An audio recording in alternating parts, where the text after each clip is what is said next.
At ito naman mga abyan yung ating upgraded native chicken na gagawin nating breeder mga abyan ano.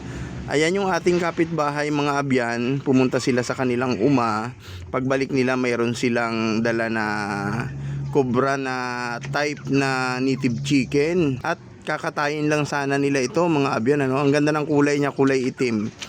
Sabi ko wag mong katayin, papalitan ko na lang ng isa kong hen dito na native na hindi siya cobra type. At sabi niya sige dyan mo na lang yan, paramihin mo. At yan ang umpisahan nating paramihin mga abyan. So ayan mga abyan, salamat sa inyong walang sawang suporta at pananood sa aming mga video. At sana po ay kayo ay aking mamotivate na mag-alaga rin po kayo ng mga livestock sa inyong backyard. Nang sa ganon, pag dumating ang pagkakataon na tayo ay magipit at mangangailangan, mayroon po tayong hayop na maibibinta para masagot yung ating pangangailangan. Salamat sa Diyos mga abyan.